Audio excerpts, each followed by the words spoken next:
ওকে, ঠিক আছে, দেখো পরবর্তী ম্যাথ দেখো। হ্যাঁ, তো চলো পরবর্তী ম্যাথ দেখবো। তো কোশ্চেনটা এরকম। হ্যাঁ, তো এগেইন দেখো ঘনমূল সংক্রান্ত ম্যাথই বলছে।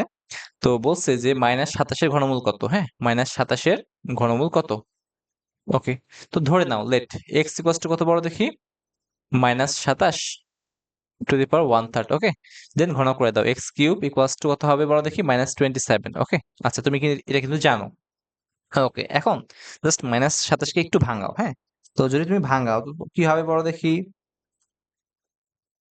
ওকে, ঠিক আছে, দেখো দেখো কি হয় বলো।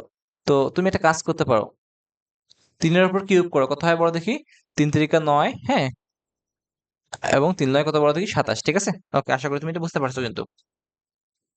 ওকে, সো এখন তুমি যদি জাস্ট একটা কাজ করো, -3-এর উপর কিউব করে দাও, সো আলটিমেটলি এটাও কিন্তু 27-এ আসবে। হ্যাঁ, সামনে জাস্ট একটা মাইনাস চিহ্ন আসবে। ঠিক আছে, ওকে, আশা করি বুঝতে পারছো। দেন এখন দেখো এক্স কিউব থাকলো।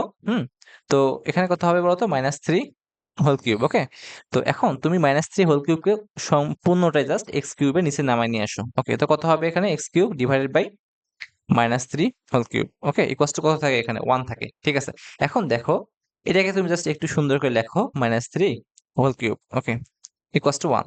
দেখো এগেইন দেখো, এক্স মাইনাস -3। তো এখানে টু দি পাওয়ার 3 আছে, সো এই পাশে যা কি হবে বড় দেখি, 1/3, 1 টু দি পাওয়ার 1/3। ঠিক আছে, তার মানে কি বোঝাইতেছে বড় দেখি, এরকম না? তো এটার মানে কিন্তু কি বোঝাইতেছে, তুমি কিন্তু জানো এর মানে হইতেছে এককের ঘনমূল। এককের ঘনমূল। হ্যাঁ, দেখো, সো দেখো এখন এককের ঘনমূল চাইছে। তো এককের ঘনমূল কয়টা, একটা হইতেছে একটা 1, একটা ওমেগা ছিল, একটা কি ছিল, ওমেগা স্কোয়ার। ওকে, তো দেখো এক্স ইকুয়ালস টু তাহলে মূলটা কত হবে, -3। -3 ওমেগা, -3 ওমেগা স্কোয়ার। ওকে, এইটাই তোমার অ্যান্সার, কাঙ্ক্ষিত অ্যান্সার এইটাই।